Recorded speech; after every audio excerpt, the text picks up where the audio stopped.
mbokki Sénégal man Ahmadou Diop seen fidèle chroniqueur hebdomadaire ak seen serviteur moo leen di nuyu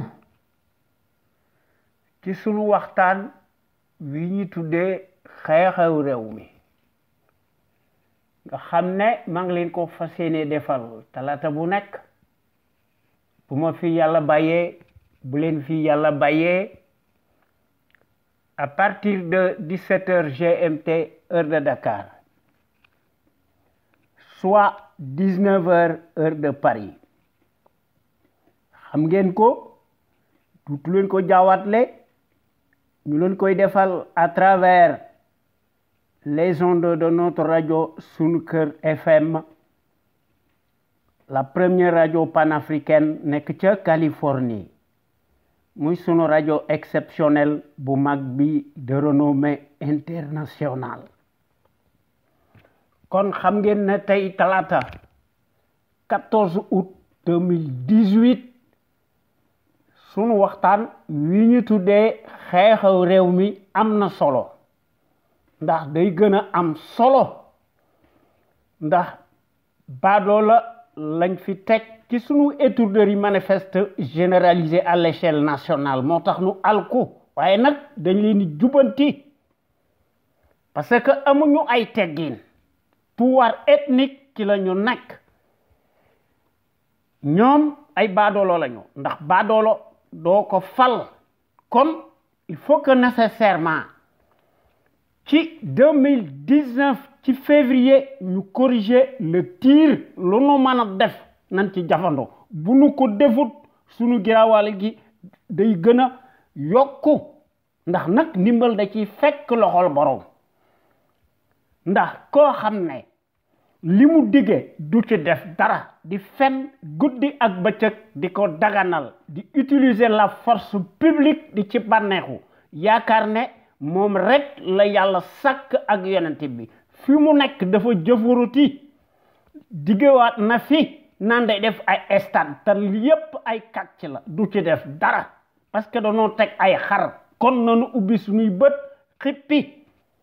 wolof njaay nee na ku muus ren démb dañ la nax waaye ñun dañuy telli koo xam ne sa mandat présidentiel bi nga ne woon da nga koy wàññi de 7 à 5 ans defoo ci dara girawali gu jeex beneen girawali ñëw kooku wax dëgg yàlla kooku kenn warutu koo fal ndax place mësta nekk au palais nan waxante dëgg te bàyyi caaxaan yi baadoo la nu amal affaire ak sa bando duwaay boo xam ne dañoo ñàkk kersa te amuñu worma te workat yu mag lañu kon nanu def ndànk ñu def suñuy tir groupé ñun ñëpp fadd baadoola bii nga xam ne sa place mësta nekk au palais waaye à Rebeuss la voilà la réalité parce que buñ demee ba nga xam ne ay baadoola yoo xam ne tekkuñu dara nekk ci Abdoulaye Wade di ko tagg guddi ak bëccëg ndax baadoola yi bala ñu laa saaga nekkatoo ci pouvoir bi ñoom amuñu ay teggin lan lañ fi def mënuñoo jàng ay mercenaires alimentaires yoo xam ne dañoo tayyi ndax sunu dëkk bi su amoon justice duñ fi nekk sax di bajanto waaye nag comme nun dañoo tële une minorité cartélisée moo ñuy jiite di nu wommat waaye nag comme d'habitude yéen waa Sénégal ak sénégalais ak sénégalaises yi nekk ca biir réew ma ak sénégalais ak sénégalaises yi nekk ci bitim réew ñu leen di tudde les sénégalais de l'extérieur ñu leen di tudde les expatriés noo ngi leen di nuyooti di leen sant te di leen gërëm te di leen sargal ci déglu bi ngeen nuy déglu bàyyi seen yitte yépp kon gàcce ngalama yéen waa Sénégal ñoo ngi jox njukkal aussi tous nos auditeurs ak auditrices góor ak jigéen mag ak ndaw fàttewuñu kenn ndax ku lim juum te noo ngi santati bu baax les meilleurs sentinelles ci Sénégal nga xam ne ay patriotes de haut niveau lañu ndax gor yi bu ñuy def seen waxtaan nu bokk ci ci sunu waxtaan wi ñu tuddee l'info autrement ñu koy def altine ak alxames à partir de 16h GMT heure du Sénégal su fekkee ne am na loo am exceptionnel gor yi dañ koy def ndax gor yi yemuñu ci loolu pédagogie la ñuy def di def rediffusion bu yàlla sakk ndax réew mi ñun ñépp nu yeewu ndax gor yi yemuñu ci loolu dañuy tollanti samedi bu nekk ñu indi beneen waxtaan ñu tuddee ko en toute objectivité loolu doyut dimanche bu nekk ci loolu la ñu nekk ñu indi beneen waxtaan ñu tuddee ko la voix des jeunes maanaam baatu ndaw ñi ak yoonu ndaw ñi ndax gor yooyu wax dëgg yàlla ay patriotes de haut niveau lañu ndax gis nañ ko ci seeni analyse politique de haut niveau ay gros calibre yu mag lañu te gis nañ ko ci seeni réflexion remarquable prodigieuse ñu koy tabal ci bopp Sénégal yi à travers les ondes de notre radio Sunu Kër FM la première radio panafricaine nekk ca Californie muy sunu radio exceptionnelle bu mag bi de renommée internationale kon wax dëgg yàlla war nañoo yeewu de waaye nag de toute façon ñun ñi nga xam ne ñoo nekk ci conscience patriotique pour le changement xam sa réew bëgg sa réew jëriñ sa réew ñun ŋàññiwuñu kenn ndax bu ñu sonn du ñu sonn dañ leen di jubbanti yoronu paaka yoronu gobor ndax ndox du bàyyi yoonam danañ fexe ba nga xam ne daañu def suñu kemtalaay kàttan ñu fexe ba nga xam ne di leen wëlbati jubbanti leen bu fekkente ni bii ne dañoo tële lank ñu seet meneen pexe ndax feek saafaruñ fi giraawali gi nga xam ne moo fi nekk de 1963 ba tey jii giraawali gi fi nekk du jeex te il faut que ñu dindi ko fi il faut que contre-pouvoir am fi contradiction am fi séparation des pouvoirs am fi daggasante am fi gor yi bu ñu gisee loo xam ne nanguwuñ ko xel munu koo nangu ñu tabal seeni kaddu ci sunu digg penc mi nga xam ne duñ ci am benn sikk sàkka ndax loolu moo nu war pays yi am fayda ci loolu la ñu nekk waaye nag bu fekkente ni bii ne baadoola la ñu fal ak ay dagam lépp la ñuy tere évidemment naturellement baadoola boo xam ne dangaa sàcc say milliards bu fi nekkee aussi ci pouvoir bi noonu rek lay mën a doxee ndax maanaam tout se tient en politique ndax farunu gor workat bu mag lañu farunu njiit ndax li nga xam ne moom lañ fi gis depuis juróom-ñaari at le mal endémique ethnique boo xam ne baadoolo bi da ci def pédagogie nga xam ne kii nga xam ne mooy le négationniste en chair et en os nga xam ne amul lenn loo xam ne daf koo ñee Goebbels ak Hitler ndax ñoo nekk ay référence am muy kii nga xam ne dafa mas a nekk le maître capitulaire par ses pantalonnades et ses mensonges muy kii nga xam ne dafa nekk au plus haut sommet de l'État muy kii nga xam ne dafa nekk en chair et en os nga xam ne day bànneexu ci pouvoir bi di tukki di wisaare di dépenser sunu xaalis bi nga xam ne sur la planète entière nga xam ne tukki la gën a man ndax li muy nekk ci réew mi moo gën a tuut li muy nekk ci bitim réew nga xam ne moom day tukki guddi ak bëccëg ñaata yoon la wajaas yi bari na ndax kii moo raw jinne moo nekk l'oiseau de mauvais augure nga xam ne loolu la doon naqarlu waaye li mu doon naqarlu démb ci loolu la nekk muy kii nga xam ne dafa mas a nekk le traître tribaliste menteur professionnel se cramponne nécessairement dans ces litanies indécrottables nga xam ne ay kàcceem daf koy jàllale par sa presse servile boo xam ne moo ko relier sur toute la planète entière mu yaakaar ne dëggam la ay dëggam la te lépp ay kàcc la waaye nag évidemment naturellement lu jiw wa jeexut jógu fi 1963 moo indi sunu giraawale gi nga xam ne régime parlementaire moo fi nekkoon te loolu Senghor fexe na ba indi fi le régime autoritaire pandémique nga xam ne affaire monarchie la loolu moo tardeel sunu réew mi kon il faut que ñu réformer impérativement coûte que coûte le régime présidentiel boo xam ne c'est un foutoir golo di bay babu di dunde il faut que ñu dellu si waat fi un régime parlementaire ndax fi mu nekk depuis juróom-ñaari at une dictature qui tourne à plein régime nga xam ne belle pagaille la boo xam ne dafa ànd ak l'immoralité ethnique comme système doctrinaire totalitaire mortifère ségrégationniste à visage découvert usurier intégralement négationniste d'apartheid nga xam ne baadoolo bii nga xam ne moom la ñu catapulté au sommet de l'État par suñu étourderie manifeste généralisée à l'échelle nationale nga xam ne daay gu jeex beneen daay ñëw ndax daf koy def yaakaar ne nun ay xar lañ ndax daf koy def pour di làq ak ndëngteem maanaam c'est parjure cataclysmique à répétition nga xam ne guddi ak bëccëg ci la nekk ndax moom dafa bew te dafa fuuy te day emprisonné à tout moment mbilim lacc muy utiliser lâchement la force publique di ci abuser nga xam ne mu koy def contre ses adversaires politiques immédiats alors que moom ci boppam wax dëgg yàlla bu ñu nekkoon ci démocratie du fi nekk sax di bajantu ndax du ko tal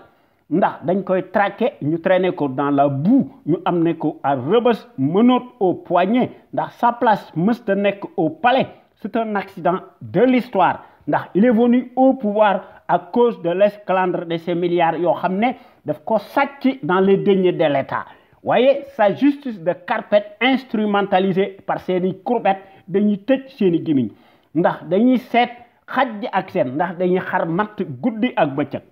waaye baadoolo bi nga xam ne moom la ñu catapulté au sommet de l'État dafa jëfuur mel ni ab dëmm la te wane ne ko une fois de plus ci sunu dëkk bi nga xam ne ku ñuy jiiñ dëmm nga génne yeen liir ci sunu dëkk bi lu la jiiñ yaa ko def ndax la répétition est pédagogique dama koy baamtuwaat ba sénégalais yépp xam ko ndax dafa wax ci sunu digg penc mi kenn leelu ko sukkar mu jëful mu ne tàggoo ak sagoom ndax wax feeñ ku jëf feeñ mu ne dafa bénéficier de privilèges relatifs à sa position d'ancien premier ministre xam ngeen ne kii du gor xam ngeen ne kii musta nekk un patriote ndax amut civisme ndax bëggut sunu dëkk bi bannee xam rek ci la nekk ñi ko yilif dong la respecté waaye nag moom day promettre yoo xam ne du ci def dara kon kii nga xam ne lu mu mën a def même xam naa ne ci mi ngi promettre waaye li muy wax du ci def dara te loolu wax dëgg yàlla il faut que ñu jëlee ko fii ndax depuis juróom-ñaari at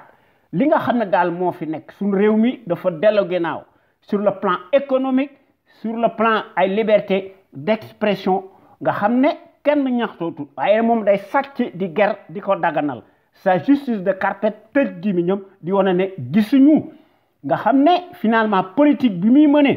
àndut ak sunuy valeur nga xam ne li muy def ci bànnee xam rek la koy def ndax ci ay invective ci la nekk guddi ak bëccëg da day saaga waaye nag dafa mel ni que la majorité des Sénégalais gisuñu ko ndax moom day saaga guddi ak bëccëg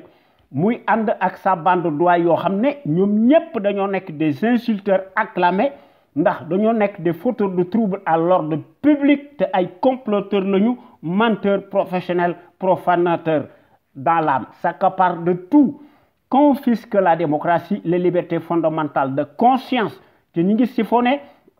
toute l'économie sénégalaise qui est totalement extravertie et tournée à l'extérieur golo di bay babu du dunde ñu koy def avec l'émergence coloniale de façon concomitante nga xam ne li mu diggee du ci def dara nga xam ne finalement moom day wax dialogue waaye dialogue boo xam ne da ngay kàcci yaay ubbi bal bi yaa koy tëj di piocher à tout vent nga xam ne di déterrer la hache de guerre ak des vieux schémas décriés compatibles ci seeni méthode fasciste yoo xam ne ay marchandage yoo xam ne de piètre qualité nga xam ne njëriñu boppam rek ci la nekk guddi ak bëccëg mu koy def loo xam ne da cee am des arrière-pensées politiques de caniveau waaye ñun ñi nga xam ne ñoo nekk ci CPC loolu bokkut ak suñu gis-gis de la démocratie ndax suñu réew mi kenn liggéeytut kenn fajotut waaye ku leen xam ne ku leen gis xam ne dañoo bew te dañoo fuuy dañoo toll comme ay ñaay waaye sénégalais yi dañuy gën a tuuti waaye ñoom seen yoon nekku ci ndax le chômage endémique bii nga xam ne teele wàllu gën a aay surtout les denrées de première nécessité et les coupures intempestives récurrentes du courant électrique xuy kamaj foo ko takk weesu na ko sans compter les factures de complaisance et le manque d'eau potable te ndox mi dafa am plomb ndax ab dëkk su amul ndox amul courant day nekk une réelle menace pour la santé des populations ndax ku mënta lijjanti sam ndox boo nee da nga def plan Sénégal émergent loolu ay wax la te kooku wax dëgg yàlla li nga xam ne daal moom lañ fa gis te kenn mënu koo xoomtoo te mësta nekk la loi de l'omerta li nga xam ne moom lañ fa gis mooy l'émergence coloniale en puissance en continu ndax sunu dëkk bi ñu ne sunu Sénégal gi dafa am indépendance depuis 1960 waaye li nga xam ne daal moo fi nekk le gendarme colonial moo jàllale la passerelle de télécommunication de l'État sénégalais nga xam ne dañoo gagné milliards yu bari rien que le Sénégal plus de 500 milliards de francs CFA nga xam ne dañuy bës benn bouton rek mu atterrir ci seeni dëkk xam ngeen ne golo di bay babu di dunde loolu war na fee dakk war na fay jeex tant que defuñu ko maanaam li fi nekk rek moo fi nekk ndax pays yi nga xam ne dañoo am fayda su amee des entreprises pétrolières et gazières dañ koy foqar ci nangu ko këf ko duñu tàggu kenn ndax ñoom ay góor lañu ndax pays yi nga xam ne dañoo am fayda seeni armée nationale dañ leen di dimbali jox leen doole ñuy aar seeni marchandises ak seeni frontières nga xam ne kenn du leen tiim ci suuf tey te kenn du leen tiim ci suuf ëllëg waaye kii nga xam ne dafa mas a nekk la servie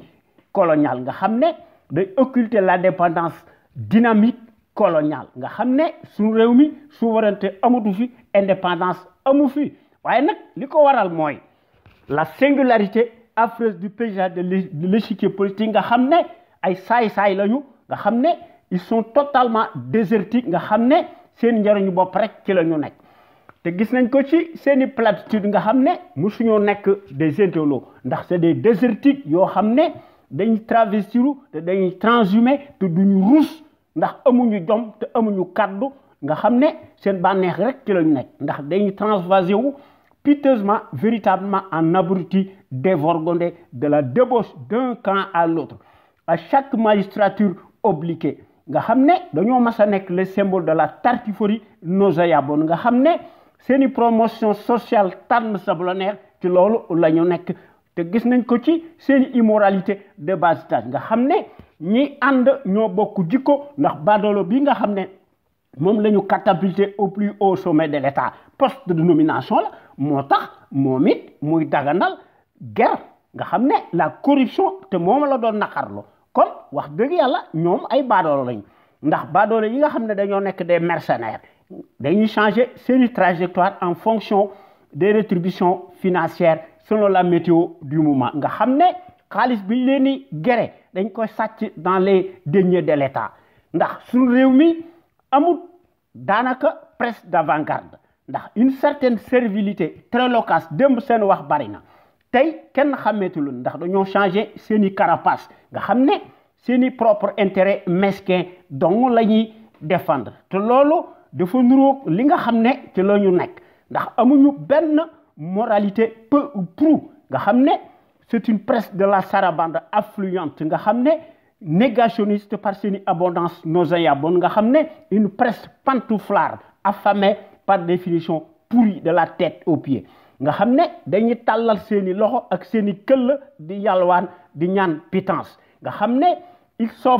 elle s'offre piteusement nga xam ne en se dégonflant à la place publique parce que dañ leen di engraisser waaye nag dañuy prêter ridiculement le flanc ndax c'est une presse farandole boo xam ne amul kersa nga xam ne day bàyyi la déontologie professionnelle ndax amuñu kaddu ndax dañuy cette presse là s'en fout de tout et piétine allègrement les traitements objectifs des informations nga xam ne dañuy cramponné wu ci li nga xam ne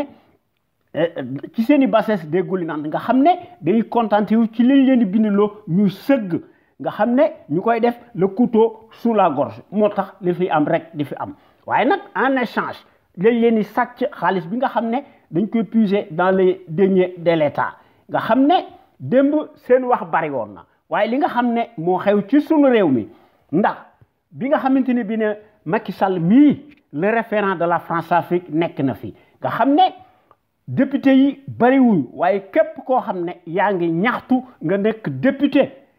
dañ lay ŋàññi waaye dañ naan la c'est une presse mécanique c'est une dañoo nekk ay député yoo xam ne qui s'oppose à tout xam ngeen ne kooku affaire fascisme la ñi def loolu dañoo désertique te mënu ñoo jàng wala ñoo ko tey wala dañoo xamut lan mooy la nation d'État ndax su fekkente ne bii ne le gouvernement gouverne l'opposition s'oppose naturellement ni ko démocratie parlante yi defee ci adduna bi ndax le contre-pouvoir et la contradiction sont indispensables dans un État régalien waaye État régalien amu fi depuis 1963 ba tey jii waaye kii nga xam ne moo fi nekk moo jël coupe bi ndax Sénégal moo jël ndaare sur tous les plans ndax kii nga xam ne bés bu yàlla sàkk day def des discours décapants te gis nañ ko ci muy tagg le nazisme monétaire colonial nga xam ne amul benn patriotisme te amul benn africanisme moom mooy déclarer publiquement mu ne c'est une bonne monnaie à garder kooku bettuñu ndax dafa joxe ay gage ndax teel na koo wax ndax saay-saay day tàggaate waaye boo xamante day dig lu bari waaye buñ ko joxee caawi réew mi mu indi di koy saay-saay ji nga xam ne moo nekk ci moom te loolu gis nañ ko ci 2012 badolo bi di yagari di fulminer sèchement di sukkal di ramal Nicolas Sarkozy mu koy tuubal ndax daf ko prêter allégeance ndax moo ko yëlif mu ne ko le retrait des troupes et bases militaires françaises relevait quelque peu d'un nationalisme mal placé dixit le même homme le fasciste le tyran kooku mooy def l'apologie coloniale nga xam ne dafa mas a nekk l'envoyé spécial colonial en Afrique attitré et accrédité à Dakar voyez sur le Sénégal gi lu ñu mën a wax dafa mas a nekk un grand pays historique au point de vue du savoir pluriel et de la morale éternelle en puissance voyez li nga xam ne moo yàq suñu dëkk bi te moo yàq l'Afrique des 14 pays africains yi nga xam ne tenus d'une main de fer par des fascistes workat foofu la ñu gis ci àdduna warngal këpp l'article 80 bidon désuet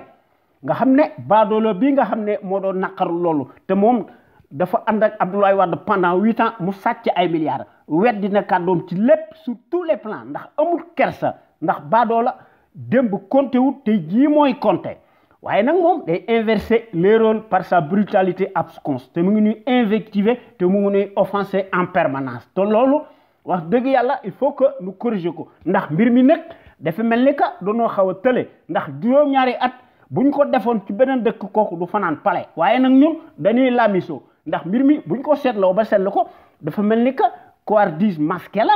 waaye nag ñun ñi nga xam ne ñoo nekk ci conscience patriotique pour le changement xam sa réew bëgg sa réew jëriñ sa réew ñu gën ñoo xam ci sur l'acronyme CPC noo ngi dingat di lankandaare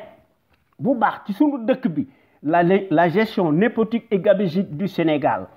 par un parti politique, une coalition de partis et une famille. Te noo ngi dingat bu baax l'accaparement des ressources du Sénégal par une seule famille paresseuse ak piccatique mu jox leen des postes de haute stratégie nga xam ne affaire corporatisme la ethnique sans éthique ni équité mu jox leen ndombay tànk yu kawe dans toutes les structures de l'État comme si les compétences et les expériences farfelues bidonnées se mesurent exclusivement à l'ordre des mêmes patronymes particuliers kooku mooy wane tout simplement que ne ki nga xam ne moo nekk ci sunu bopp réew mi dafa am la conviction surréaliste nga xam ne dafa nekk un négationniste boo xam ne qui foule du pied les affaires de la cité muy ki nga xam ne dafa mas a nekk un traître en chair et en os qui le prouve matériellement sur le terrain du crime ndax sa petitesse d'esprit veut que la médiocratie et les postes octroyés se conçoivent exclusivement à l'aune du bazar de la consanguinité ethnique et à la proximité de l'idolâtrie représentée par le binôme de mystification ethnique idiocratique te loolu du ma tàyyi di ko wax kon yéen ko yi wax dëgg yàlla nanu xippi takku ñun ñépp nga xam ne corriger suñuy tiir nga xam ne ñu wane ko ci suñu digg penc mi kon góor yi ñoo ngi leen di ñaan ngeen di ñëw di fraterniser ci conscience patriotique pour le changement au Sénégal xam sa réew bëgg sa réew jëriñ sa réew ndax suñu Sénégal gi moo ci gagné keneen du ci gagné ndax quand nous voulons mën nañoo changer radicalement suñu réew mi dans le sens des progrès exponentiels immenses ndax ensemble tout est possible ndax toutes les ressources humaines mi ngi fi li fi manqué kay mooy booloo am mbooloo ndax bu ñu fexee ba nga xam ne ñi bëgg suñu réew mi moo ëpp fuuf ñu koy war yaakaar nañ ne suñu réew mi dana jëm ci kanam nga xam ne ñu def ko à l'instar des pays hautement développé nga xam ne démocratie moo fa am te boo sàccee kenn du la falati wala dañ lay tëtti kaso waaye suñu dëkk bi ku la gën a mën a sàcc moom la ñuy fal te li nga xam ne moo yées ci Afrique baadoola boo ko falee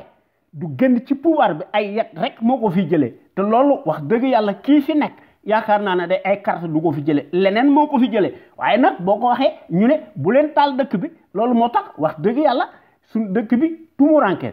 ndax ñun ñi nga xam ne ñoo nekk ci conscience patriotique pour le changement xam sa réew bëgg sa réew jëriñ sa réew bokk nañ ci porte drapeau étendard yi nga xam ne dañu bëgg suñu réew mi topp ci tànk yi nga xam ne ci le pays émergent yi nekkee nga xam ne ku leen tooñ ñu diggaale koog yow bam saf-sap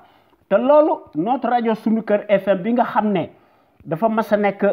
la première radio panafricaine nekk ca Californie muy sunu rajo exceptionnel bu mag bi de renommée internationale wax dëgg yàlla day ndax kuy wax dëgg looloo nga war a wax ndax sunu rajo bi bu fi nekkutoon àdduna tukki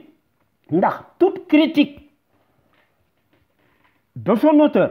à l'encontre du tyran encombrant et passible presto illico nga xam ne waaye nag les fonctionnaires politicards ñoom dañuy noppi ndax dañoo nekk des mercenaires alimentaires yoo xam ne dañuy dund exclusivement sur l'épaule de la République ñu koy ŋàcc nga xam ne dañuy yore seeni loxo ak seeni këll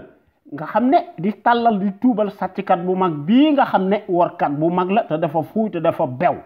nga xam ne day bànneexu ci pouvoir bi ndax da ciy puukareewu ñu koy tresser ses éloges imaginaires xam ngeen ne un fonctionnaire si riche n'est jamais synonyme de patriotisme te loolu moo wane ne wax dëgg yàlla faluñu kilifa workat la ñu fal un indigène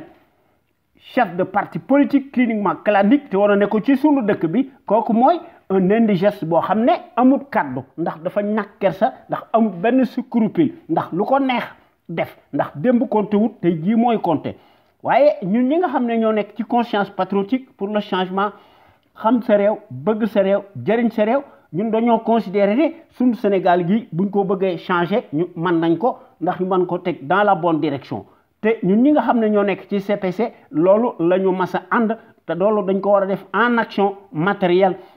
boo xam ne il faut que nous soyons maîtres de notre propre destin ndax c'est à ce prisme-là que sunu Sénégal gi wax dëgg yàlla mën a retrouver sa dignité ak sa plénitude ak son rayonnement boo xam ne moo koy bâtir librement sur des bases voulues à l'instar des nations émergentes ndax ñépp xam nañ ne wax dëgg yàlla démb ak tey depuis 14 ans notre rajo Sunu Kër qui est à l'avant-garde et à la pointe du combat juste et pour l'émergence du Sénégal debout et fier de l'être sunu rajo bi mësta nekk ci les chantiers battus ndax sunu rajo bi bu suba yàlla sàkk day proposer du neuf ndax sunu rajo bi day briser les tabous ndax sunu rajo bi day innover nga xam ne wax dëgg yàlla ci loolu la nekk ndax sunu rajo bi day populariser la démocratie ndax sunu rajo bi mësta nekk ci les conventions ubuesques de l'établissement ndax sunu rajo bi bu suba yàlla sàkk day nekk toujours dans sa trajectoire révolutionnaire qui évolue dans le bon sens des valeurs et des progrès immenses exponentiels salutaires et indispensables pour que nous soyons capables d'assurer le destin de notre pays sur des bases voulues en toute indépendance et en toute conscience. Ndax qu'on le veuille ou non, n'en déplaise aux turiféraires de la sarabande pestilentielle. Notre média est devenu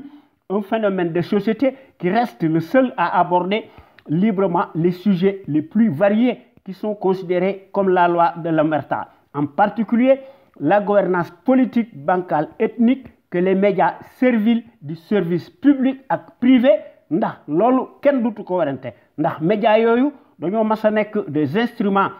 alimentaires politiques monopolisés par le pouvoir calamiteux tortionnaire te gis nañ ko ci seeni silence coupable ndax amuñu civisme te amuñu patriotisme loolu nag suñu rajo bi mooy mottali seeni ndëngte te loolu gis nañ ko ci tant par la qualité des informations qui sont publiées sur notre site internet sunuker.com que par les analyses pertinentes des sentinelles sénégalaises à travers notre radio Sunuker FM, l'avant-garde du civisme et du patriotisme. te loolu wax dëgg yàlla kuy waxal dëgg danga ko war a wax ndax loolu dafa nekk une exclusivité de notre site sunuker.com bi nga xam ne wax dëgg yàlla dafa mas a nekk la première radio panafricaine de renommée internationale nekk ci Californie ci Los Angeles nga xam ne vous ne trouvez nulle part ailleurs de telles informations capitales utiles les plus importantes si diverses et variées par leur qualité nga xam ne exponentielle nga xam ne surtout celles qui relèvent de la géopolitique yoo xam ne buñ ko seetloo ba seetlu ko day contraster parfaitement avec la platitude manifeste de la servilité nauséabonde en place nga xam ne bis bu yàlla sàkk dañuy bëgg a def di embellir le bilan chaotique du négationniste ethnique révisionniste dont l'immoralité malodorante sans égale exceptionnelle et substantielle à son ADN. Évidemment, il n'y a rien d'étonnant de la part d'un professionnel menteur en la matière qui ment plus qu'il ne respire. Ndax sunu Sénégal gi du génn ci pénombre bi ak du guêpier infernal bi nga xam ne il est confronté depuis juróom-ñaari at. Tant que réglé wuñ le compte du traître et des traîtres en bande organisée muy kii nga xam ne moo nekk ci sunu bopp réew mi avec sa bande de fripouilles alignés il faut que nu nu mën a def ëpp leen doole ndax yaakaar naa ne ñun ñëpp bu nu nekkee benn war nañ ko mën a génne waaye gëw ma ne ay carte moo ko fi jële leneen moo ko fi jële ndax depuis 7 ans mooy gagné à tous les coups doo dégg mukk ñu koy ŋàññi extérieur di ko ŋàññi te démb extérieur seen wax bari woon na kon ñoom dañuy seet xaj ji ak seen ndax boo leen joxee seen wàll ca nag wa te amuñu ci wàll dañuy tëj seen gimiñ mel ni gisuñu mel ni dañoo gumba kon il faut que ñu xippi loolu mooy wane ne su rajo bi un panel d'intellectuels d'hommes et de femmes ñoom ñëpp dañoo nekk de gros calibre très doués en matière grise nga xam ne bu yàlla sàkk dañuy exprimer wu en toute logique en toute connaissance de cause et en toute conscience nga xam ne dañuy démontrer magistralement seeni capacité intellectuelle ndax ñoom ñëpp dañoo mas a nekk des têtes bien pleines ndax dañuy décortiquer di analyser di décrypter l'actualité politique nga xam ne dañuy font part ci seeni expertise sur les produits toxiques chimiques notamment les faits divers scientifiques sanitaires sociaux religieux et politiques sans oublier les incivilités patentes dont sont coupables les politicards véreux qui ont failli à leur mission régalienne ndax dañoo ubbi la boîte de Pandore à certains citoyens égarés par leur manque de conscience nga xam ne dañuy soulager wu publiquement et piteusement aux abords des bâtiments xam ngeen ne loolu buñ ko seetloo ba seetlu ko dafa nekk à l'image de nos politicards nga xam ne warkat yu mag lañu loolu moo tax ñoom it ñu nekk ci seeni anarchie kon soyez donc plus nombreux ngeen di bokk ci waxtaan wi wala ngeen di déglu gor yi nga xam ne ñooy wax à travers les ondes de notre radio Sunuker FM la première radio panafricaine nekk ca Californie muy suñu radio exceptionnelle bu mag bi de renommée internationale ndax suñu rajo bi moo nekk qu'on le veuille ou non la plus populaire qui reste l'éternelle cheville ouvrière des sentinelles sénégalaises aux vérités implacables aux bras d'acier inachetables et qui font constamment preuve d'analyse pertinente sans complaisance ne souffrant d'aucune ambiguïté sur la chose publique au Sénégal muy sunu Sénégal gi nga xam ne wax dëgg yàlla ñun ñëpp noo ko bëgg sopp ko waaye nag bés bu yàlla sàkk l'actualité politique bi day bari te day senn te day siit ba nga xam ne day gën a marqué wu loolu tax na ba nga xam ne duñu xam fan la ñuy commencé ak fan la ñuy teeral dañuy seet li nga xam ne mënuñu ko ñàkk ba ñu wax ko waaye nag ñun ñi nga xam ne ñoo nekk ci conscience patriotique pour le changement xam sa réew bëgg sa réew jariñ sa réew ñun suñu principe mooy fexe ba unir rassembler autant de patriotes sénégalais ak sénégalaises autour de Nedi Alkema pour cela nag ñun ñëpp wax dëgg yàlla bu ñu bëggee jëm ci kanam ñu indi ci ñun ñëpp suñuy détermination indi ci patriotisme indi ci civisme indi ci efficacité indi ci intelligence bu mat sëkk ku ne indi ci sa xalaat ñun ñëpp ñu indi ci suñuy ténacité respective nga xam ne li nga xam ne mënta ñàkk muy la démocratie participative à l'échelle nationale li nga xam ne mënta ñàkk aussi muy la volonté politique muy la clé de voûte boo xam ne chaque sénégalais ak sénégalaise fu mu mën a nekk ci àdduna bi danoo war a fexe ba nga xam ne sunu Sénégal gi mas a nekk le phare de la démocratie plein développement économique politique militaire financier am fi ndax sunu armée bi du jëgaani fenn mën a aar sunu askan wi nga xam ne mu mën a aar seeni sécurité ak seeni marchandise ndax ku lay dimbali day ëmb sa sankal te loolu du ma tàyyi di ko wax ndax jàngkat bi nga xam ne moo fi nekkoon dafa wax ba dee muy Cheikh Anta Diop le visionnaire hors pair, l'éternelle figure de proue charismatique, le gros calibre, homme d'honneur, le Kamit panafricain. L'Afrique doit opter pour une politique de développement scientifique et intellectuel et y mettre le prix. Sa vulnérabilité excessive des 5 derniers siècles est la conséquence d'une déficience technique. Le développement intellectuel est le moyen le plus sûr de faire cesser le chantage, les brimades, les humiliations. L'Afrique peut redevenir un centre d'initiative et de décision scientifique au lieu de croire qu'elle est condamnée à rester l'appendice, le champ d'expansion économique des pays développés. Voyez, badoola yi nga xamné ay jam lañuy woné ndax ils préfèrent porter la corde autour de leur cou pour luy jëmale sunu Sénégal gi ak Afrique ci kanam ndax ñu woné nañ ko ci seen jikko ju sew ndax ay badoolo lañu lolu liko waral moy te lolu dafa nek notre combat légitime te lolu duma tay diko wax ndax la répétition est pédagogique. Il faut que nous mëna def wax deug yalla bu ñu bëggé suñu réew mi kenn du ko raw ci dara. Il faut que ñu dindi fi le régime présidentiel autoritaire ñu remplacer ko par un régime parlementaire. Bu ñu ko defut lu ñu mëna def day nek lu un coup d'épée dans l'eau. Il faut que nous tabaxat suñu dëkk bi ba nga xamné suñu dëkk bi day nek un pays dynamique ñu indi fi des principes démocratiques et des institutions fortes inviolables respectées et respectables nga xamné gor yépp muy gor ak jigen ñu mëna imbu de leur fibre d'honneur le tout nak ndax ñu mën fa def une gouvernance irréprochable ak un état de droit bo xamné bu ñu fi défé un régime parlementaire président de la République day nek lu dul un symbole waye bu ñu ko defut dara du xew te lolu dafa nek notre tâche primordiale. Kon li nga xamné mom la ñu war def il faut que nous créions les conditions obligatoires bo xamné bu ñu bëggé def une véritable gouvernance politique économique saine transparente financière nga xamné attentif di seet li nga xamné moy les intérêts nationaux incessibles de la nation sénégalaise nga xamné qui sont totalement légitimes. Il faut que pour toutes ces raisons nak wax deug yalla il faut que ñu tek ay gox ci sunu bop réew mi bu ñu ko defut dara du xew ndax ci lolu duma tay di ko wax. Il faut que aussi ñu cultiver fi le patriotisme, la démocratie, la justice sociale, l'éthique, l'équité, l'unité nationale en fi, sécurité en fi, sans lesquelles dara du mëna xew. Waye ñun ñi nga xamné ñoo nekk ci CPC nga xamné conscience patriotique pour le changement xam sa réew bëgg sa réew jëriñ sa réew duñu tàyyi di ko wax ndax gor yi ci loolu la ñu mas a nekk guddi ak bëccëg te loolu pédagogie la ci gor yi def ndax nga xam ne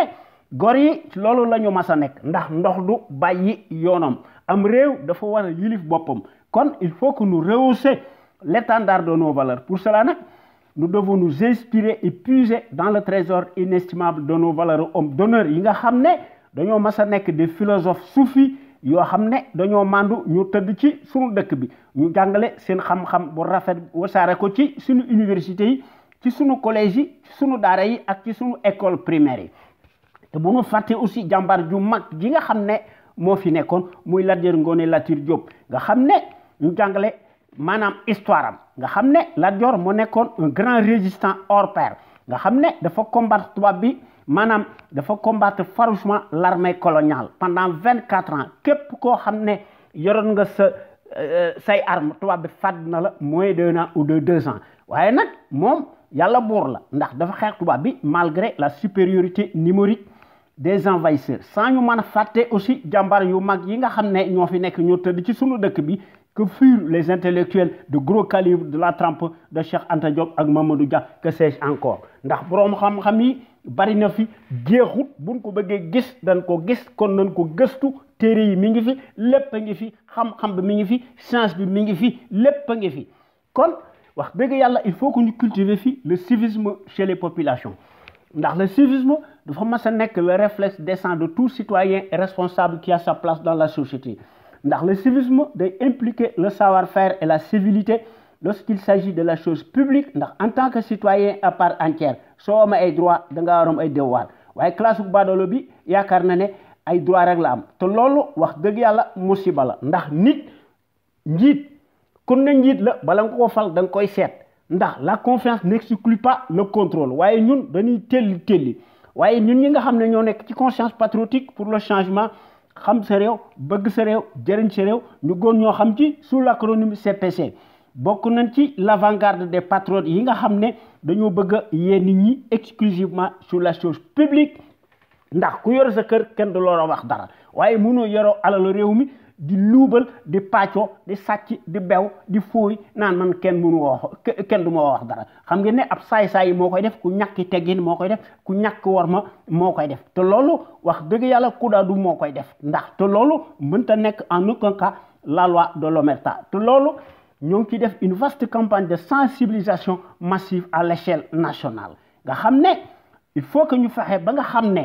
chaque citoyen ou citoyenne sénégalaise fu mu mën a nekk ci àdduna bi dafa war a armé de son bulletin de vote seet ki nga xam ne dafa jub xocc kenn musu ko tuumaal ci dara lu néew ko bari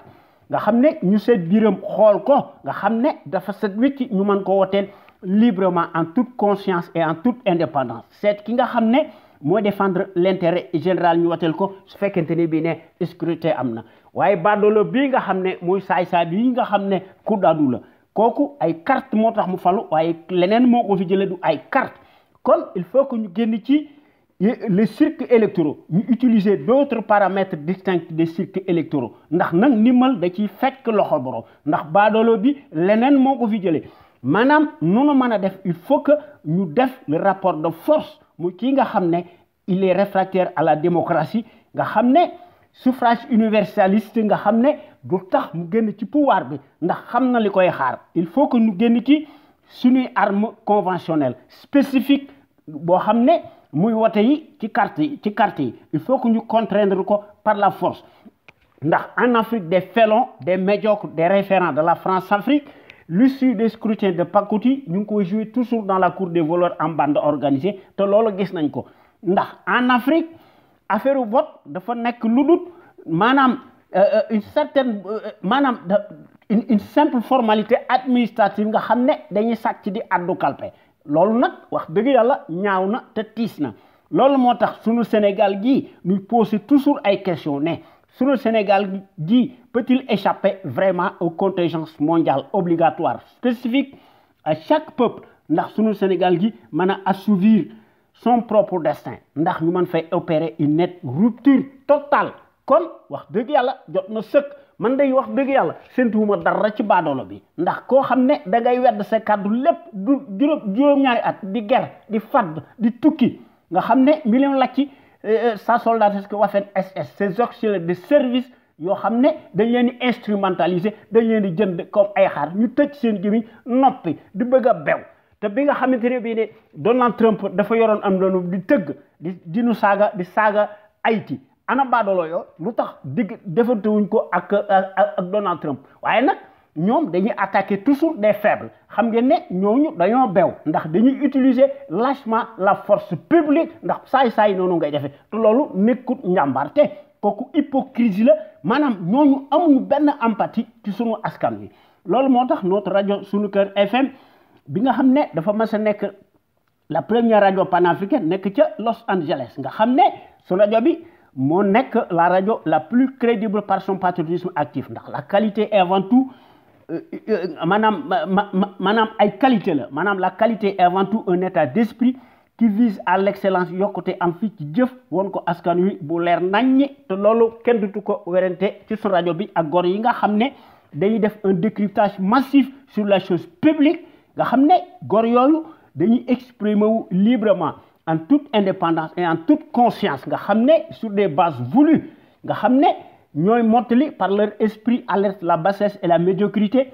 d'une certaine classe politicarde plutocrate multimilliardaire des raccourcis politiques ndax centenaires sénégalais yi nga xam ne qui s'expriment librement à travers les ondes de notre radio Sunu Kër ñoom ñëpp dañoo am une logique crédible patriotique nationaliste bien placée yoo xam ne wax dëgg yàlla dañ ko distiller dans les consciences sénégalaises pour que sunu Sénégal gi aille de l'avant ndax sunu Sénégal gi mën a topp ci sur la trajectoire des grandes nations émergentes nga xam ne ku leen tooñ ñu diggaale koog yow ba mu saf-saf te loolu la gor yi am te loolu sunu rajo bi wane na ko ndax historiquement et présentement sunu rajo bi est la référence exemplaire et à la différence d'une certaine servilité achetable de référence s'accommode mécaniquement et hystériquement par la désinformation et la manipulation nga xam ne badolo yu n'agit que qu'au doigt et à l'œil du régime capitulaire négationniste et de son valet chef menteur professionnel en place indigène cliniquement clanique loolu moo tax notre radio sunuker.com fidèle à elle-même dans sa ligne éditoriale qu'on lui connaît reste plus que jamais le rempart de la démocratie réelle qui porte par excellence la marque du support médiatique sénégalais le plus libre pour son indépendance plausible par rapport à un exécutif corrompu, juge et parti impulsif et qui dicte sa propre loi arbitraire au nom de la tyrannie pour faire taire toute voix discordante des opinions libres. ndax sentinelle sénégalais yi nga xam ne ñoo nekk fi ñu nekk ndax dañoo nekk à l'endroit nga xam ne dañuy wax tout haut et publiquement ce que les minables politicards pensent tout bas par leur insuffisante criante ndax dañuy tàllal seen i këll ak di tàllal seen i loxo ak seen i këll muy sàcckat bi nga xam ne dañ koy tuubal di ko raamal ñu koy porter allégeance nga xam ne warkat bu mag la te dafa fuu te dafa bew ndax day bànneexu ci pouvoir bi ñu koy trésel ses éloges imaginaires ndax un fonctionnaire si riche n'est pas synonyme de patriotisme te kooku moo yone ne kilifa amu fi li nga xam ne daal moom lañ fi gis un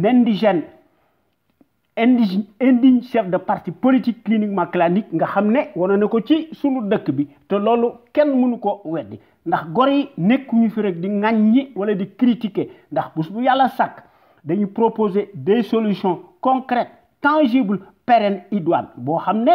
dañ fee bëgg a tabax un véritable Sénégal émergent totalement opposé à celui des menteries inflationnistes fascistes ndax centenaire sénégalais yi nga xam ne ñoo nekk au bon endroit amu ci kenn koo xam ne am nga complexe lu néew ko bari ndax ñoom ñépp dañoo am un savoir-faire un savoir-être un savoir productif yoo xam ne wax dëgg yàlla kenn mënu ko weddi wala nga rambaaj wala nga naafeq kon nag kay danañ wax ci beneen sujet daanaka yàgg nañ koo wax dañ koy gën a yokk rek ndax sénégalais yi gënuñoo dégg ku nekk indi ci sa xalaat bu rafet ndax nag dëkk bi am nañ ci wàll ndax suñuy analyse dañ koy def ci suñu coobaree bopp en toute indépendance et en toute conscience nga xam nañ ne contradiction dafa baax ci ab dëkk kon nañ wax ci suñu Sénégal gii maanaam nañu wax ci la réminiscence et transposition de la caisse blanche dite le grenier de l'indécence et de l'obscurité absolue maanaam tumuranke bii nga xam ne maanaam les monarques paresseux nga xam ne dañ leen di jox xaalis bu bari ñuy ger xam ngeen ne loolu addu kalpe la foqar ci la puukaréewu xam ngeen ne loolu nekkuñu ci démocratie maanaam dañoo nekk à la perte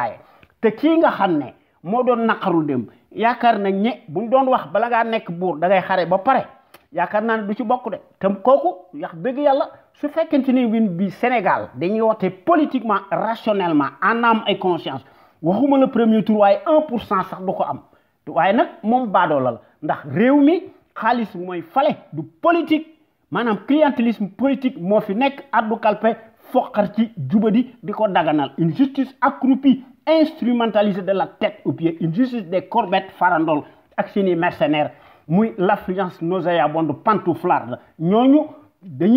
ñoo nekk benn ndax ñu bokk jikko ñooy ànd ndax ñoo yem maanaam ñooñu maanaam il faut que ñu seet seeni mbir ndax li nga xam ne daal moo ci nekk nan waxati mbir mi maanaam Sénégal dañu ne dafa am indépendance le 4 avril 1960 waaye Sénégal dafa opté woon pour le régime parlementaire soi-disant bicéphale institué par la Constitution nga xam ne sunu Sénégal gi dafa accéder librement à la souveraineté internationale nga xam ne kii tegoon ci boppu Sénégal muy Mamadou Dia l'honorable la sentinelle sénégalaise nga xam ne moom lañ joxoon le président du conseil en l'occurrence moo doon détenir entre ses mains la réalité du pouvoir selon la volonté du Parlement libre sénégalais qui fut l'émanation du pouvoir du peuple, par le peuple et pour le peuple, a été unanimement élu par un collège électoral, tandis que Senghor devient simplement le symbole de président de la République. De lolo, c'est le même principe qui existe ailleurs, en Italie et dans les démocraties des régimes parlementaires. Comme à l'instar des régimes parlementaires dans le monde, contrairement aux mensonges savamment élaborés du Sénégal, nga xamné dañ doon distinguer ay kàcc dans les consciences, juridiquement et politiquement, le président du conseil, Mamadou Dia, ne pouvait en aucun cas prendre des mesures librement à lui et à sa propre convenance personnelle. Toutes les décisions yi mu jël assemblée nationale bi moko nangu. Kon manam mbir mi dafa am lo xamné mo nek ci ginaaw. Te lolu wax deug yalla ñaaw na. Ndax la réalité était tout autre puisqu'il informait par principe Mamadou Dia, le président de la République, nga xamné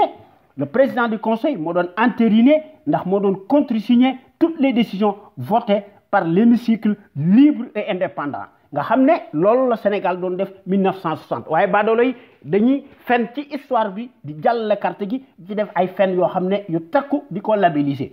Manam cette prétendue dualité, c'est-à-dire ñu né bicéphalisme n'avait nullement sa raison d'être. Évidemment, d'autant plus que ci jamono joju muy Senghor muy Mamadou Dia ku nek dafa amone son rôle. Voyez, cette rivalité voulue était sciemment entretenue par des comploteurs étrangers tapis dans l'ombre. Nga xamné ñoo doon tirer par derrière les ficelles, nga xamné pour des raisons bassement politiques obscures non avouées. Te lolu mo fi am. Waye Sénégal duñu def décryptage dañ leen di bind dañuy jafandiko ci li nga xamné mom lañu bëgg sénégalais yi xam ko nga xamné dañuy nëxal seen xel. Voyez, l'histoire dafa démasquer ndax dafa démontrer la face cachée, manam les véritables raisons du coup d'état et ses zones d'ombre contre Mamadou Dia. Ndax Senghor man fait instaurer un régime présidentiel autoritaire fantoche. Ndax dañoo accorder la souveraineté internationale au pays de la Teranga. Waye dañoo jaar ci souf par derrière pour lui tordre le bras afin d'installer durement autant que possible un régime colonial despotique vassalisé jusqu'à l'élite incarnée par Senghor. Pour ce faire, il fallut donc maintenir et consolider un régime présidentiel fort contre la volonté du pouvoir du peuple par le peuple et pour le peuple, lequel devient ipso facto bizarrement sujet du monarque président. C'est renversant. Te lolu mom lañu dicteur africain yi. Te lolu wax deug yalla il faut que ñu corriger ko. Ndax ce qui est fort de café nga xamné dafa nek aussi un déni de justice. Ndax ce qui s'était passé en 1962 au Sénégal n'était ni une exclusivité sénégalaise, ni un accident, ni un fait anodin. Ndax la plupart des patriotes africains, panafricains, furent tous presque écartés ou éliminés physiquement par des coups d'État, ourdis par qui? Et les exemples foisonnent en Afrique, puisque, comme par hasard, le président Sylvanus Olympio fut assassiné le 13 janvier 1963 à Lomé, 2 jours avant la signature des accords avec la France, pour nous mener la zone franc CFA. Ndax dafa bëggoon remplacer mu utiliser la livre sterling, la monnaie britannique. Nga xamné un coup d'État nga xamné ñu né kiko fomenté, nous dit-on, muy le soldat Gnassingbé Eyadema mon œil kooku fan la jëlé armée xana mom day gisané wala day santaat wala nga xamné mbir mi leneen mo ci nek te lolu doy te lolu gis nañ ko ci le premier congolais. Voilà, le premier ministre congolais, Patrice Lumumba, qui subit le même sort. Dañ ko assassiné le 17 janvier 1961 à la suite de son discours pamphlétaire devant le roi belge. Modou Bakaïta du Mali aussi dafa succomber en détention le 16 mai 1977 à la suite d'un coup d'état de Moussa Traoré. Et tant d'autres à l'appel pour ne citer que cela. Madame, depuis lors, l'Afrique tombait dans l'anarchie et la répression totale permanente. L'Afrique doit tomber sous l'escarcelle des guignols attardés, unifiés. Nous transmettre le pouvoir de père en fils et parfois même en bande ethnique jusqu'à aujourd'hui sous la bienveillance active, passive de la dite communauté internationale communautariste de 3 pays. Xam ngeen ne loolu ñaaw na le coup d'État contre Mamadou Dia n'était qu'un prétexte habile pour bâillonner savamment l'indépendance formelle du Sénégal. Pour que sunu Sénégal gi masa nekk l'éternelle vache à lait du gendarme colonial. te loolu lañ fa gis maanaam mbir mi dafa nekkoon une astuce boo xam ne qui consistait à élaborer dans la roublardise et dans le secret des dieux des constitutions étrangères moribondes à l'échelle supranationale africaine taillées sur mesure, pensées par le même oppresseur colonial pour les mêmes pantins chouchoutés et gratifiés nga xam ne bés bu yàlla sàkk ba tey jii ñoo semé la terreur par le miracle des accords de défense bidon il n'y a ni plus ni moins loolu moo fi nekk ndax au lendemain de l'instauration présidentielle totalitaire nga xam ne par la seule volonté de Senghor qui tourne à plein régime ba tey jii maanaam Senghor dafa mettre sur pied la caisse blanche dont l'existence ne vise en réalité qu'à coopter un clientélisme politique pour les corrompre de façon qu'ils s'exécutent machinalement et mécaniquement nga xam ne ñuy woy ci ndigalam maanaam ce n'est pas pour rien que les politicards ne piquent pas un seul mot nga xam ne dañuy esquiver la question qui fâche et pour cause ndax ci nga xam ne moom maanaam ci nga xam ne dafa tuddee boppam ne day def rupture des mots ndax loolu kat moo fi nekk nga xam ne day arroser une fois de plus ndax ci jamono ji passé dafa arroser 40 millions de francs CFA aux apéristes Med Nedoko Bandung nga xam ne mbir moomu nekkut une première c'est un rituel contre-productif et ce n'est pas tout te loolu gis nañ ko ci la prétendue association Servir le Sénégal bidon muy le capharnaüm familial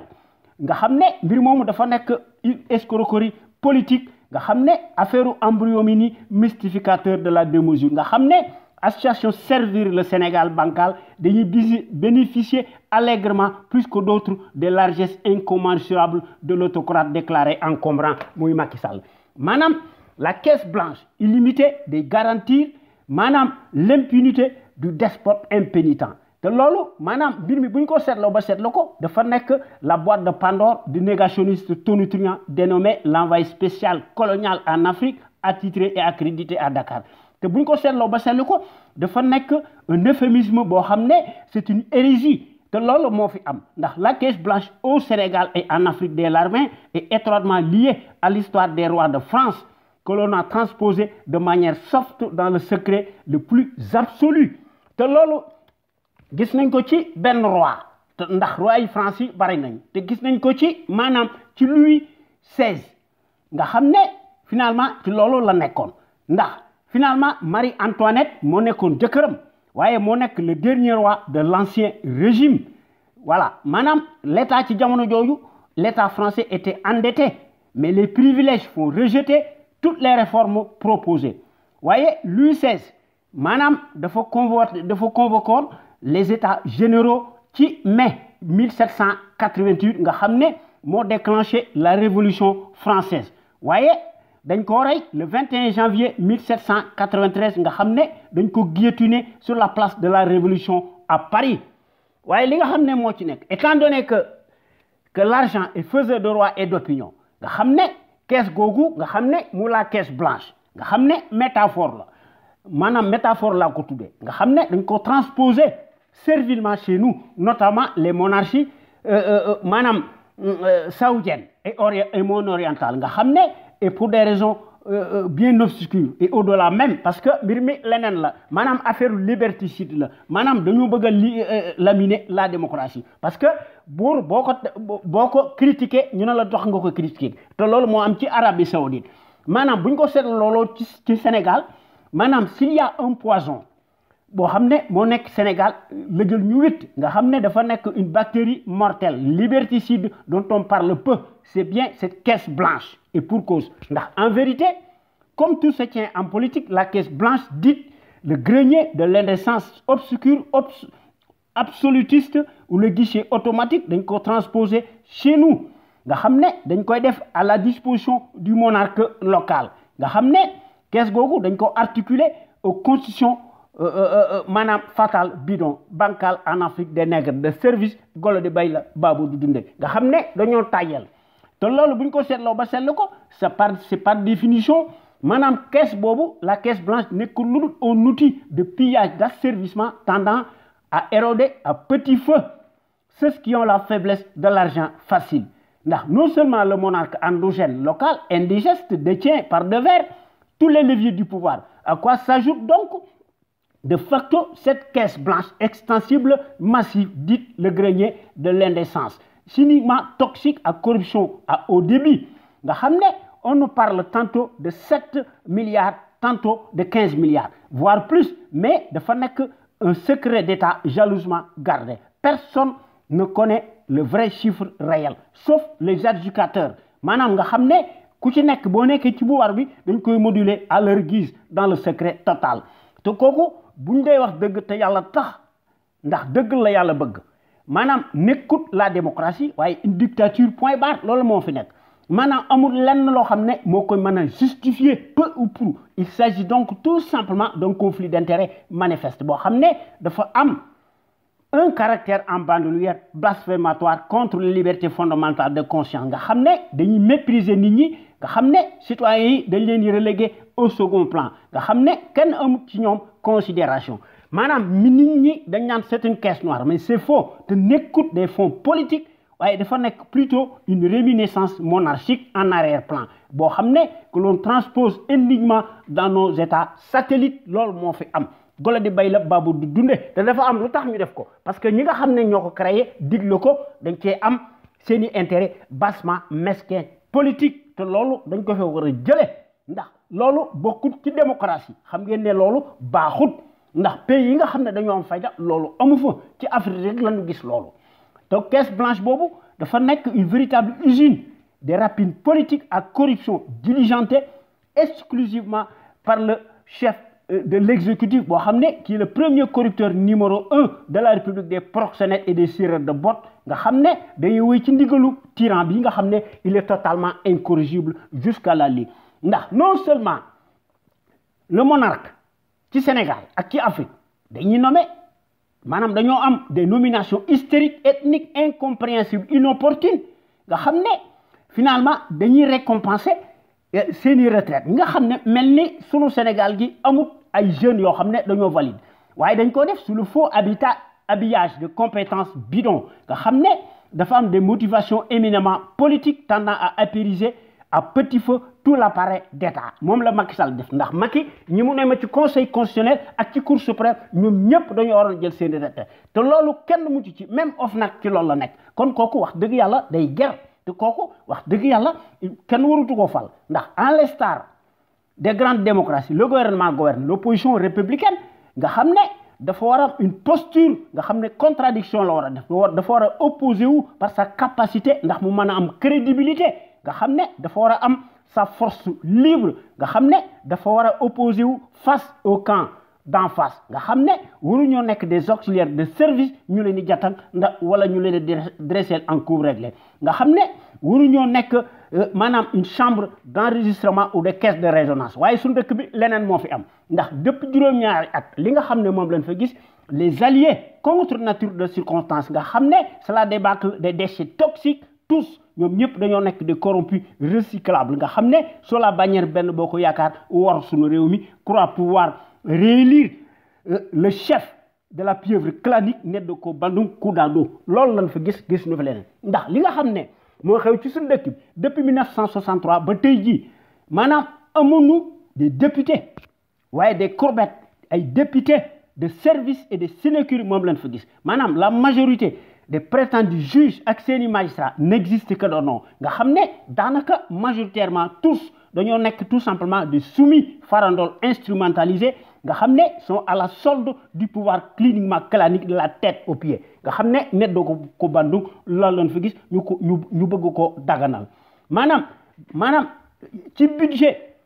président de la République nga xam ne nekkul président de la République c'est un monarque nga xam ne dañ ko jox milliards yu bari muy kii nga xam ne il est réfractaire à la démocratie muy kii nga xam ne il est en chair et en os nga xam ne mooy li may tuddee à juste titre un crédit social de plusieurs milliards de francs CFA ndax ñu mën a corrompre librement une certaine nomenclatura politico-clientéliste nga xam ne lors des cérémonies religieuses nga xam ne en sus de cela pour ne rien arranger des valises pleines à craquer de milliards de francs CFA sont décaissés ndax ñu mën arroser abondamment des partis politiques cliniquement claniques nga xam ne ñoom dañ leen di ger ndax nekku ñu ci dara maanaam li nga xam ne daal moom lañ gis ci kii nga xam ne dafay digg yu bari mu naan rupture léppam lay leer waaye biñ ko joxee caabi réew mi wedd ay kàddoom ci lépp ni musta respecté kàddoom ci dara waaye nag day utiliser la force publique mu ciy ëppal te kooku vraiment c'est lâche mu ki nga xam ne mooy day def la rupture estropiée nga xam ne chez Macky Sall le gourou exceptionnel du népotisme nga xam ne la rupture se conçoit exclusivement dans l'achat des consciences abîmées loolu lan fa gis te loolu gis nañ ko ci PS te gis nañ ko ci Tanor Dieng ak ci Moustapha Niasse ak ci ñii nga xam ne fu tooy rek ña nga fa maanaam Sénégal ñoo dàq transhumé maanaam le Sénégal est devenu le ciel obscur du banditisme maanaam des politiciens fonctionnaires taq rip nga xam ne amuñu kàddu te mënuñoo jàng te seen wax bari na nga xam ne dañuy vivre exclusivement sur l'épaule de la République kon boo gàññi maa ngi leen di jox rendez-vous mardi 28 août 2018 ci suñu waxtaan wi ñuy tuddee xew-xew réew mi nga xam ne maa ngi leen ko